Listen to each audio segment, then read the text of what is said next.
챕터 1 평범한 일상. 새벽 4시 알람이 울리기도 전에 김민수는 눈을 떴다. 개인 택시 기사로 살아온 지 벌써 15년째. 몸이 알아서 움직이는 시간이었다. 조심스럽게 이불을 걷어내고 일어나 거실로 나왔다. 아내 은희는 이미 부엌에서 아침 준비를 하고 있었다. 어머니, 약은 챙겨드렸어요? 민수가 물었다. 네, 아까 드리고 왔어요. 아버지는 아직 주무세요. 은희의 목소리에는 피곤함이 묻어났다. 민수는 간단히 얼굴을 씻고 아내가 차려준 밥상 앞에 앉았다. 된장찌개와 김치, 계란말이가 전부였다. 예전에는 이런 소박한 밥상에도 불만이 없었는데 요즘은 마음 한구석이 허전했다. 애들은 아직 자요? 민수가 물었다. 네, 학교 가려면 아직 시간 있어요. 조카들도 자고 있고요. 조카 이야기가 나오자 민수는 미간을 찌푸렸다. 형이 이혼하면서 떠맡게 된 조카 둘, 벌써 3년째였다. 형은 이혼 후 어디론가 떠나버렸고 형수는 재혼해서 새 가정을 꾸렸다. 결국 조카들은 민수네 집으로 오게 되었다. 집안은 언제나 북적였다. 80대인 부모님, 중학생과 초등학생인 자신들의 세 아이, 그리고 고등학생과 중학생인 조카 둘까지 모두 합쳐 9식구였다. 은희는 하루 종일 밥하고 빨래하고 청소하기에도 시간이 모자랐다. 오늘은 어머니 병원 가는 날이에요. 점심때쯤 모시고 가야 하는데. 은희가 말했다. 내가 시간 맞춰서 올게. 전화해. 민수는 밥을 후루룩 마저 먹고 일어났다. 새벽거리는 조용했다.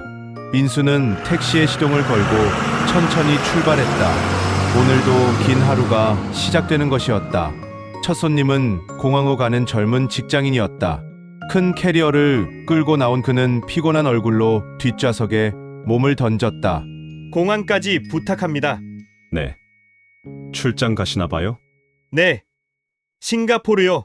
일주일 다녀옵니다. 민수는 백미러로 손님을 힐끗 쳐다봤다. 말끔한 정장 차림에 명품 가방을 든 모습이 부러웠다. 저렇게 해외 출장이나 다니는 사람들은 돈도 많이 벌겠지. 민수는 한숨을 삼키며 운전에 집중했다.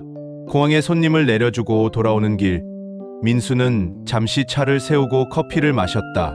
편의점 커피지만 이것마저도 사치처럼 느껴질 때가 있었다. 집에 가면 은희는 또 무슨 돈이 필요하다고 할 것이다. 아이들 학원비, 시아버지 약값, 집 관리비, 끝이 없었다. 언제까지 이렇게 살아야 하나? 민수는 혼잣말을 중얼거렸다. 오전 시간은 빠르게 지나갔다. 단골 손님 몇 명을 태우고 역에서 대기하며 손님을 기다리기도 했다. 점심때가 되자 은희에게서 전화가 왔다. 여보, 어머니 병원 가야 하는데 언제쯤 올 수 있어요? 지금 가는 중이야. 10분 후에 도착해. 민수는 서둘러 집으로 향했다. 집 앞에 도착하자 은희가 시어머니를 부축해서 나왔다. 80대의 시어머니는 허리가 굽어서 걷기도 힘들어했다. 어머니, 천천히 타세요. 민수가 차 문을 열어드렸다. 고맙다. 민수야, 내가 택시에서 이렇게라도 병원 다닐 수 있으니 시어머니가 말했다. 병원까지 가는 동안 민수는 말이 없었다. 은희는 뒷좌석에서 시어머니를 돌보며 이것저것 챙겼다. 병원에 도착해서 시어머니를 진료실 앞까지 모시고 간 후 민수는 다시 영업을 나가야 했다. 진료 끝나면 전화해. 내가 바로 올게. 알았어요. 조심해서 다녀와요. 민수는 다시 거리로 나왔다. 오후 시간이 가장 바쁜 시간이었다. 손님들을 태우며 이곳저곳을 다니는 동안에도 민수의 머릿속은 복잡했다. 이렇게 평생 살다가 끝나는 건가? 뭔가 달라질 수는 없는 건가? 저녁이 되어 집에 돌아가니 온 식구가 저녁 식사를 하고 있었다. 민수는 자리에 앉아 밥을 먹으며 아이들의 떠드는 소리를 들었다. 평범한 하루였다. 내일도 모레도 이럴 것이다. 아빠, 저 학원비 내야 해요. 큰딸이 말했다. 나도 교재비 필요해. 둘째 아들이 거들었다. 민수는 대답 대신 밥을 입에 넣었다. 은희는 민수의 표정을 살피며 아무 말도 하지 않았다. 식사를 마치고 민수는 소파에 누워 텔레비전을 켰다. 뉴스에서는 부동산 가격 상승, 물가 인상 이야기만 나왔다. 언제쯤 우리도 좀 나아질까? 민수는 다시 한번 중얼거렸다. 밤 11시 민수는 잠자리에 들었다. 내일도 새벽 4시에 일어나야 한다. 은희도 옆에 누웠지만 둘 다 말이 없었다. 어둠 속에서 민수는 천장을 바라보며 생각했다. 이 지긋지긋한 가난에서 벗어날 방법은 없을까? 챕터 2 운명적 만남. 그날도 평범한 아침이었다. 민수는 새벽 영업을 마치고 오전 시간대 손님을 기다리고 있었다. 역 앞 택시 대기줄에서 차례를 기다리던 중 한 노부부가 손을 들었다. 민수는 천천히 차를 세웠다. 병원으로 가주세요. 노인이 힘없는 목소리로 말했다. 민수는 백미러로 노부부를 살폈다. 80대쯤 되어 보이는 부부였다. 남루한 옷차림에 낡은 가방을 들고 있었다. 할머니는 지팡이에 의지해 걷고 있었고 할아버지도 허리가 많이 굽어 있었다. 어느 병원으로 가실까요? 민수가 물었다. 지립병원이요. 우리 같은 사람들은 거기밖에 못 가지. 할아버지가 쓸쓸하게 웃었다. 차 안은 잠시 조용했다. 민수는 운전에 집중했지만 뒷좌석의 대화 소리가 자연스럽게 귓가에 들려왔다. 여보, 오늘 검사 결과 나온다며? 할머니가 물었다. 아, 그래요. 의사 선생님이 뭐라고 하실지 모르겠소. 나이인지라 걱정이에요. 우리 둘 다 이렇게 아프면 누가 우릴 돌봐주겠어요? 자식도 없는데 말이오. 그냥 우리끼리 의지하며 살아야지. 민수는 귀를 기울였다. 자식이 없다는 말에 묘한 관심이 생겼다. 그래도 우리 재산이라도 있으니 병원비 걱정은 없잖소. 할아버지가 말했다. 그거야. 그렇지만 돈이 무슨 소용이오. 아플 때 옆에서 물 한 잔 떠다 줄 사람도 없는데 맞소. 평생 모아둔 게 뭐가 소용인지 이 나이에 와서 보니 자식 하나 없는 게 제일 서러워요. 민수의 심장이 빠르게 뛰기 시작했다. 재산이 있다는 말이 머릿속을 맴돌았다. 물론 저렇게 남루한 차림새를 보면 큰 재산은 아닐 것 같았지만 그래도 자식이 없다면 여보, 우리 집 한 채에 예금 좀 있잖소. 나중에 우리 죽으면 그게 다 어디로 가는 거요? 할머니가 물었다. 아, 글쎄요. 조카들한테 가겠지. 하지만 그 사람들은 우리한테 관심도 없소. 명절에 전화 한 통 없어요. 그러게나 말이에요. 우리 재산 탐낼 생각만 하지? 정작 우리가 어떻게 사는지는 신경도 안 쓰더라고. 민수는 운전하면서도 귀가 쫑긋 서 있었다. 집이 있고 예금도 있다니, 그리고 자식이 없다니, 게다가 조카들도 제대로 돌보지 않는다니. 병원에 도착했다. 민수는 미터기를 끄고 요금을 받았다. 할아버지가 지갑에서 돈을 꺼내는데 그 안에 두툼한 만원권 뭉치가 보였다. 민수는 속으로 놀랐다. 저렇게 남루한 차림새인데 지갑에는 돈이 꽤 있었다. 고맙소. 기사님. 할아버지가 말했다. 천만에요. 진료 잘 받으세요. 민수는 자연스럽게 웃으며 대답했다. 노부부가 천천히 내리는 것을 보며 민수는 갑자기 입을 열었다. 저 혹시 진료 끝나시면 다시 모셔다 드릴까요? 제가 여기서 기다리고 있을게요. 할아버지는 놀란 듯 민수를 쳐다봤다.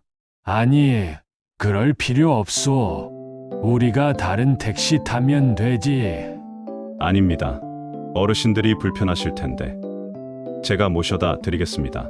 어차피 저도 손님 기다려야 하는데 여기서 기다리는 게 낫죠. 할머니가 감동한 듯 말했다. 아이고, 고맙네요. 요즘 같은 세상에 이런 친절한 기사님도 있네. 민수는 활짝 웃었다. 괜찮습니다. 진료 시간이 얼마나 걸리실까요? 한 2시간 정도 걸릴 거요. 검사도 해야 하고. 괜찮습니다. 제가 여기서 기다리고 있을게요. 다 끝나시면 전화 주세요. 민수는 명함을 꺼내 할아버지께 드렸다. 할아버지는 명함을 받아 주머니에 조심스럽게 넣었다. 정말 고맙소, 기사님. 이름이 김민수 씨로군요. 네. 편하게 부르세요. 다 끝나시면 꼭 전화 주세요. 노부부가 병원 안으로 들어가는 것을 보며 민수는 핸들을 잡고 깊이 생각에 잠겼다. 재산이 있는데 자식이 없는 노부부. 조카들도 관심이 없다. 만약 내가 이들을 잘 돌봐드린다면 뉴스에서 본 적이 있었다. 혈연 관계가 없어도 노인들을 지극정성으로 돌본 사람이 유산을 받은 경우 민수는 가슴이 두근거렸다. 이건 기회일지도 모른다. 물론 당장 큰 기대를 할 수는 없지만 일단 관계를 잘 만들어 놓으면 나중에 어떻게 될지 모르는 일이었다. 2시간이 지나자 할아버지에게서 전화가 왔다. 기사님, 진료가 끝났소. 네. 제가 지금 바로 가겠습니다. 민수는 서둘러 병원 입구로 갔다. 노부부는 벤치에 앉아 기다리고 있었다. 할머니는 피곤한 표정이었다. 오래 기다리셨죠? 자, 차에 타세요. 민수는 친절하게 할머니를 부축했다. 고맙소. 젊은 사람 손길이 이렇게 고마울 수가 없네. 할머니가 말했다. 차에 타서 가는 동안에도 민수는 계속 말을 걸었다. 진료 결과는 괜찮으셨어요? 뭐, 나이가 나이다 보니 이것저것 아픈 데가 많소. 약을 좀 더 먹어야 한대요. 건강 잘 챙기셔야죠. 혹시 병원 가실 일 있으면 언제든 연락 주세요. 제가 모시고 갈게요. 할아버지가 고맙다는 말을 되풀이했다. 집에 도착해서 민수는 일부러 요금을 조금 깎아줬다. 어르신들 건강하세요. 다음에 또 뵐게요. 노부부를 내려드리고 돌아오는 길, 민수는 웃음이 나왔다. 이건 정말 기회일지도 모른다. 챕터 3 아내와의 공모. 저녁에 집에 돌아온 민수는 평소와 달리 기분이 좋아 보였다. 은희는 남편의 표정을 보며 의아해했다. 무슨 좋은 일 있어요? 은희가 물었다. 응. 오늘 재미있는 손님을 만났어. 저녁 식사를 마치고 아이들이 자기 방으로 들어간 후 민수는 은희를 거실로 불렀다. 부모님도 일찍 주무시고 조카들도 공부하러 들어간 시간이었다. 오늘 말이야. 이상한 노부부를 만났어. 민수가 말문을 열었다. 이상한 노부부요? 민수는 오늘 있었던 일을 자세히 설명했다. 남루한 옷차림, 자식이 없다는 것, 재산이 있다는 대화 내용까지. 은희는 처음에는 별 관심 없이 듣다가 점점 눈빛이 달라졌다. 그러니까 자식도 없고 조카들도 신경 안 쓰는데 재산은 있다는 거죠? 은희가 확인했다. 그래. 차림새는 초라했지만 지갑에는 돈이 꽤 많더라고. 그리고 집이랑 예금이 있다고 서로 얘기하는 걸 내가 다 들었어. 은희는 잠시 생각에 잠겼다. 민수는 아내의 반응을 살폈다. 당신 무슨 생각하는 거 아니죠? 은희가 조심스럽게 물었다. 뭐, 나쁜 생각은 아니야. 그냥 우리가 저분들을 잘 돌봐드리면 어떨까 싶어서. 돌봐드리다니? 아들처럼 말이야. 병원도 모시고 가고, 뭐 필요한 거 있으면 도와드리고, 그러면 저분들도 좋고 우리도. 은희는 남편의 말을 끊었다. 혹시 유산 생각하는 거예요? 민수는 잠시 망설이다가 고개를 끄덕였다. 뭐, 당장은 아니지만 우리가 진심으로 잘해드리면 저분들도 마음을 열지 않겠어. 뉴스에서 그런 거 봤잖아. 이웃으로 지내던 이들이 노인을 돌봐주다가 유산 받는 경우. 은희는 복잡한 표정을 지었다. 하지만 거절의 말은 나오지 않았다. 그게 정말 가능할까요? 해보지도 않고 어떻게 알아? 어차피 우리 잃을 것도 없잖아. 그냥 친절하게 대하고 도와드리는 거야. 은희는 한숨을 쉬었다. 사실 그녀도 이 가난한 삶이 지겹기는 마찬가지였다. 시부모님은 물려줄 것 하나 없이 집만 되었고 조카들까지 떠맡고 키우느라 정작 자기 아이들에게 해줄 것도 없었다. 근데 그분들이 정말 재산이 많을까요? 옷차림도 남루하다고 했잖아요. 그게 오히려 더 수상해. 부자들 중에 검소하게 사는 사람 많잖아. 그리고 지갑은 두툼하더라고. 뭔가 숨기고 사는 것 같았어. 은희는 생각에 잠겼다. 민수는 아내를 설득하기 시작했다. 당신도 힘들잖아. 시부모님 모시고 우리 애들 키우고 조카들까지 언제까지 이렇게 살 거야? 혹시라도 저 노부부가 정말 재산이 많으면 우리가 잘해드려서 조금이라도 받을 수 있다면. 은희의 눈빛이 흔들렸다. 사실 그녀도 매일매일 반복되는 고된 일상에서 벗어나고 싶었다. 친정어머니는 일찍 돌아가시고 아버지는 재혼해서 연락도 끊긴 상태였다. 의지할 곳 하나 없이 살아왔다. 하지만 당신, 이건 좀 계산적인 것 같지 않아요? 은희가 말했다. 계산적이긴 하지. 하지만 나쁜 건 아니잖아. 우리가 진심으로 도와드리는 거니까. 저분들도 외롭고 도움이 필요하대. 우리는 도와드리고 대가를 바라는 것뿐이야. 은희는 마침내 고개를 끄덕였다. 알았어요. 한번 해봐요. 어차피 잃을 것도 없으니까. 민수는 만족스러운 표정으로 웃었다. 좋아. 내일부터 본격적으로 시작하는 거야. 내가 병원 모시고 다니면서 관계를 만들고 당신은 반찬 같은 거에서 갖다 드려. 어때? 반찬이요? 그래. 노인들 입맛에 맞는 거. 나물이나 조림 같은 거 말이야. 당신 요리 솜씨 좋잖아. 은희는 잠시 생각하다가 동의했다. 그럼 내일 반찬 좀 만들어 볼게요. 근데 그분들 주소는 알아요? 아, 그거야 명함에 전화번호 있으니까 연락해서 물어보면 되지. 두 사람은 밤늦게까지 계획을 짰다.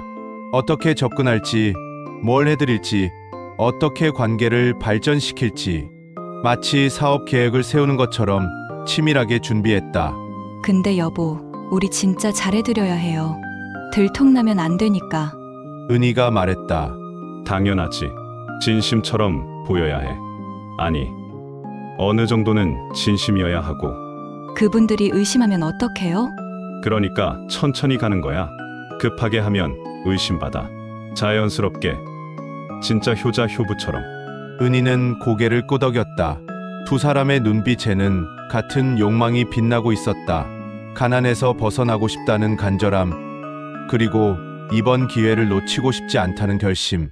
당신, 이번엔 정말 잘 될 것 같아요. 은희가 말했다. 나도 그래. 우리 인생이 바뀔 수도 있어. 그날 밤 부부는 오랜만에 희망찬 마음으로 잠자리에 들었다. 챕터 4 본격적인 접근. 다음 날 민수는 노부부에게 전화를 걸었다. 어르신, 저 어제 병원 모셔다 드렸던 택시기사 김민수입니다. 아, 기사님. 어제 정말 고마웠소. 할아버지의 목소리가 반가웠다. 다름이 아니라 혹시 불편하신 것 없으신지 확인하려고 전화드렸습니다. 병원 다음에 또 가실 일 있으시면 언제든 연락 주세요. 아이고, 고맙소. 그런데 기사님이 이렇게까지 신경 써주시다니. 괜찮습니다. 저희 어머니도 연세가 많으셔서 어르신들 모시는 게 익숙합니다. 불편한 거 있으시면 언제든 말씀하세요. 전화를 끊고 민수는 만족스러워했다. 은희는 부엌에서 반찬을 만들고 있었다. 무나물, 멸치볶음, 두부조림까지 노인들이 좋아할 만한 음식들이었다. 다 됐어요. 이따가 갖다 드릴까요?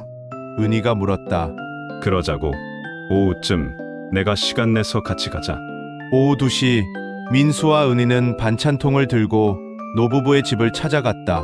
주소를 물어 찾아간 집은 오래된 단독주택이었다. 외관은 낡았지만 땅이 꽤 넓어 보였다. 여기가 맞나? 은희가 물었다. 그런 것 같은데. 위치가 좋은데. 나중에 재개발되면 대박이겠어. 민수는 초인종을 눌렀다. 잠시 후 할아버지가 문을 열었다. 기사님. 어쩐 일이세요? 안녕하세요, 어르신. 저희 집사람이 반찬 좀 만들어서요. 어르신들 혼자 사시니까 식사 챙기시기 힘드실 것 같아서요. 은희가 밝게 웃으며 인사했다. 안녕하세요. 제가 요리를 좀 하는데 어르신들 드시라고 만들어 왔어요. 할머니도 나와서 반가워했다. 아이고, 이게 무슨 반찬까지 해오시고 정말 고맙네요. 별거 아닙니다. 저희 시어머니 해드리는 김에 조금 더 만든 거예요. 은희가 겸손하게 말했다. 노부부는 두 사람을 집 안으로 들였다. 집 안은 깔끔했지만 오래된 가구들로 가득했다. 민수는 재빨리 주변을 둘러봤다. 거실 한쪽에는 오래된 장롱이 있었고 벽에는 낡은 액자들이 걸려 있었다. 차나 한잔 하고 가시지요. 할머니가 말했다. 아닙니다. 저희는 그냥 전해드리고 가려고요. 어르신들 불편하실까봐. 무슨 말씀을 이렇게 고마운데 차라도 대접해야죠? 결국 민수와 은희는 앉게 되었다. 할머니가 차를 내오는 동안 할아버지와 이야기를 나눴다. 혼자 사시기 힘드시죠? 민수가 물었다. 나이 먹으면 다 그렇지. 자식이 없으니 서로 의지하며 사는 거지. 조카분들은 안 오시나요? 할아버지는 쓸쓸하게 웃었다. 조카들, 그 사람들은 우리한테 관심도 없어. 명절에도 전화 한 통 없어. 재산 탐내면서 우리 죽기만 기다리고 있겠지. 민수와 은희는 눈빛을 교환했다. 이건 정말 기회였다. 그럼 더더욱 외로우시겠어요. 저희가 자주 들를게요. 뭐 필요하신 거 있으면 언제든 말씀하세요. 은희가 따뜻하게 말했다. 아이고, 고맙기도 하지. 요즘 같은 세상에 이런 젊은 부부가 다 있네. 차를 마시고 나오면서 민수는 할아버지께 다시 한번 말했다. 어르신, 정말 불편한 거 있으면 언제든 전화 주세요. 병원도 그렇고 장 보시는 것도 제가 도와드릴게요. 고맙소. 정말 고마워. 집을 나온 민수와 은희는 차 안에서 웃음을 터뜨렸다. 봤어?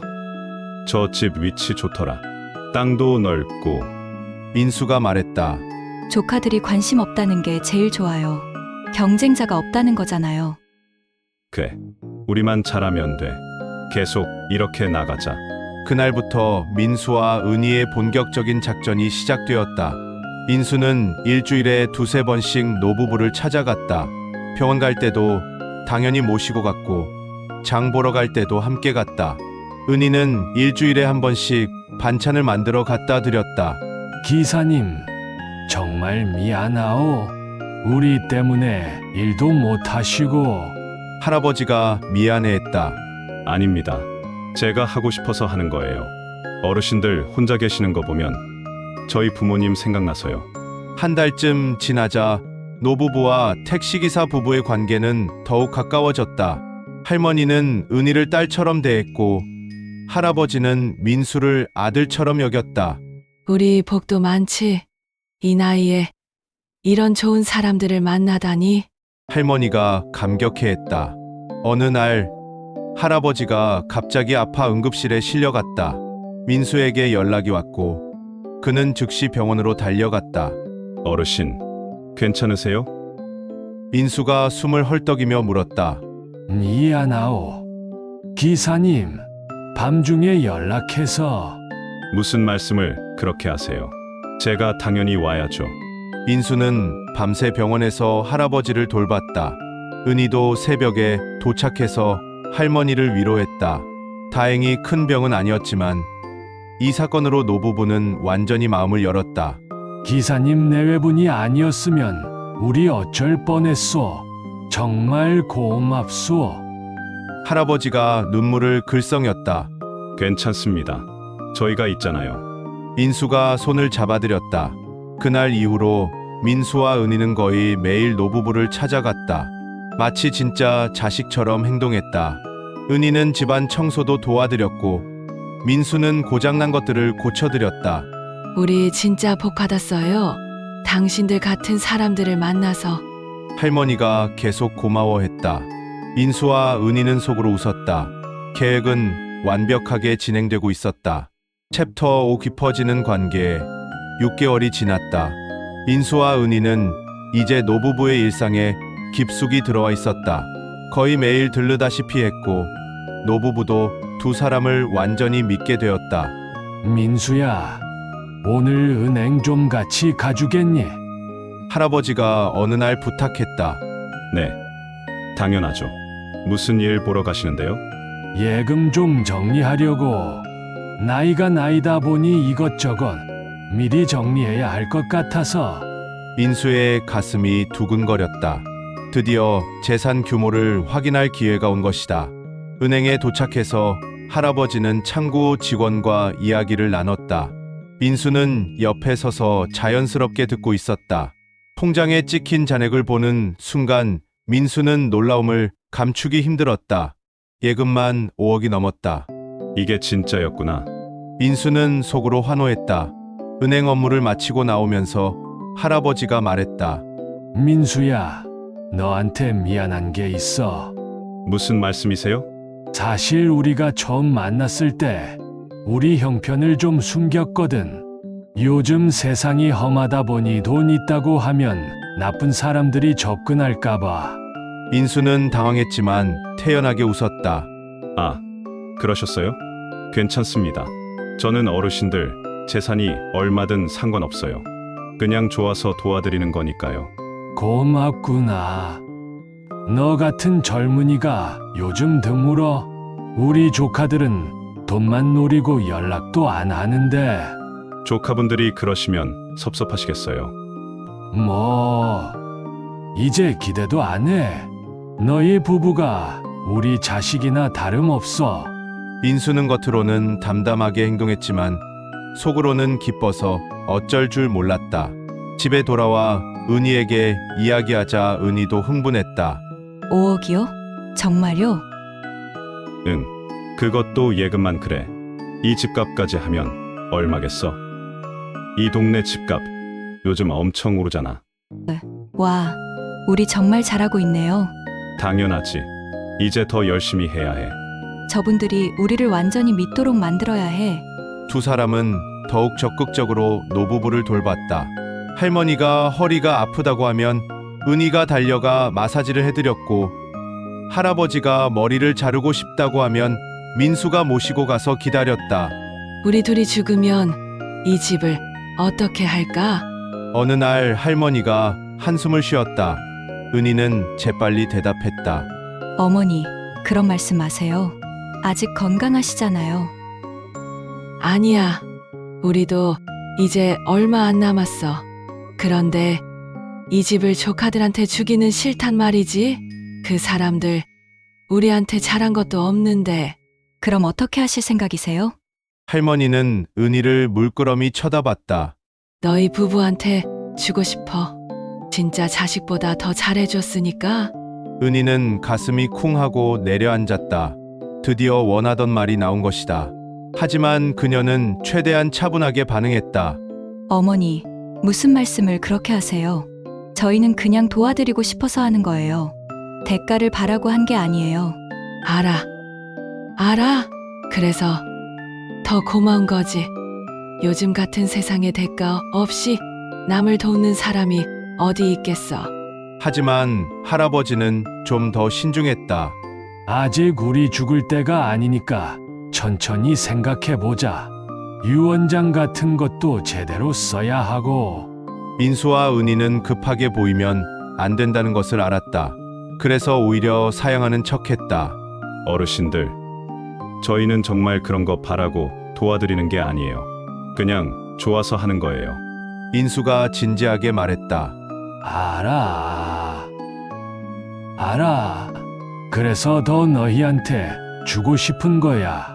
한편 집에서는 은희가 시댁 식구들과 갈등을 겪고 있었다. 노부부를 돌보느라 집안일에 소홀해지자 시어머니가 불평하기 시작한 것이다. 은희야, 요즘 너무 자주 나가는 거 아니냐? 집안일도 해야지. 어머니, 죄송해요. 근처에 혼자 사시는 어르신들을 돕고 있어서. 남의 부모는 돌보면서 나는 소홀히 하는구나. 은희는 입술을 깨물었다. 시어머니는 자신에게 물려줄 것도 없으면서 불평만 많았다. 반면 노부부는 재산도 있고 감사할 줄도 알았다. 어머니, 제가 잘 챙길게요. 걱정 마세요. 은희는 대충 둘러댔다. 하지만 속으로는 다른 생각을 했다. 조금만 참자. 노부부가 유산을 주면 이 집을 나가면 돼. 그러면 시댁 눈치 안 보고 살 수 있어. 민수도 비슷한 생각이었다. 부모님, 아이들, 조카들까지 먹여 살리느라 허덕이는 이 생활에서 벗어나고 싶었다. 노부부의 유산만 받으면 모든 게 달라질 것이다. 당신, 우리 조금만 더 참아요. 조금만 더 잘하면 돼요. 은희가 남편을 다독였다. 알아. 이제 거의 다 왔어. 할머니가 우리한테 주고 싶다고 하셨잖아. 두 사람은 서로를 격려하며 계획을 계속 진행했다. 챕터 6 의심의 시작. 1년이 지났다. 민수와 은희는 이제 완전히 노부부의 자식 노릇을 하고 있었다. 명절에는 음식을 해다 드렸고 생일에는 케이크를 사다 드렸다. 노부부도 두 사람을 친자식처럼 대했다. 민수야, 은희야, 너희 덕분에 우리 노년이 행복해.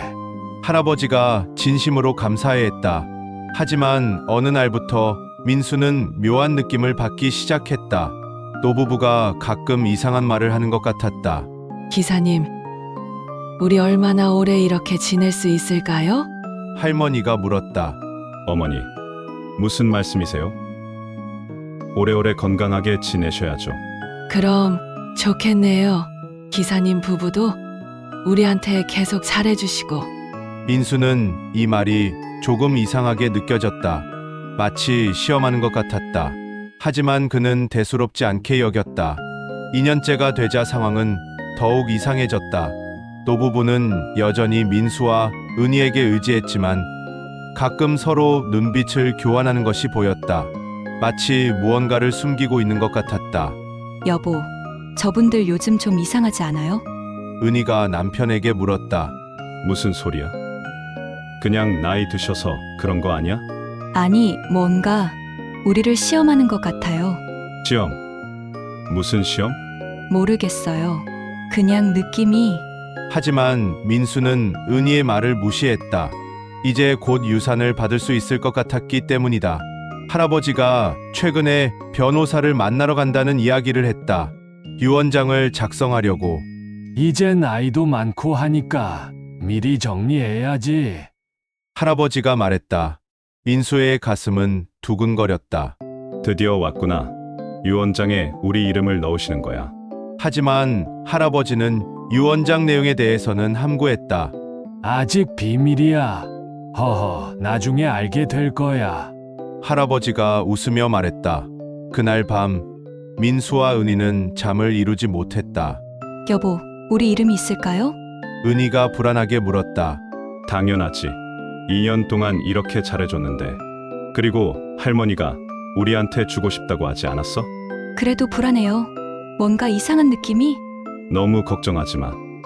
우리 지금까지 잘해왔잖아. 하지만 은희의 불안은 근거가 있었다. 며칠 후 노부부의 집을 방문했을 때 이상한 광경을 목격했다. 거실에 놓인 서류 중에 부동산 매매 관련 서류가 보였다. 어르신, 집을 파실 생각이세요? 민수가 조심스럽게 물었다. 할아버지는 당황한 듯 서류를 치웠다. 아, 이거 그냥 알아보는 거야. 혹시 몰라서. 혹시 몰라서요? 나중에 우리가 병원에 입원하거나 하면 돈이 필요할 수도 있잖아. 그래서 미리 알아보는 거지. 민수는 고개를 끄덕였지만 속으로는 불안했다. 설마 집을 팔아서 돈을 다 써버리려는 건 아니겠지? 그날 이후로 민수와 은희는 더욱 적극적으로 노부부를 돌봤다. 혹시라도 마음이 변할까봐 걱정되었기 때문이다. 어르신들, 저희가 있으니까 걱정하지 마세요. 돈 필요하시면 저희가 도와드릴게요. 민수가 말했다. 고맙구나. 역시 너희가 최고야. 하지만 노부부의 태도는 미묘하게 변하고 있었다. 예전처럼 감사하는 듯 하면서도 어딘가 거리를 두는 것 같았다. 마치 관찰하고 있는 것 같았다. 3년째가 되자 민수는 점점 초조해졌다. 언제까지 이렇게 봉사만 해야 하는 건지, 대가는 언제 받을 수 있는 건지 답답했다. 은희도 마찬가지였다. 집안일과 노부부 돌보기를 병행하느라 지쳐갔다.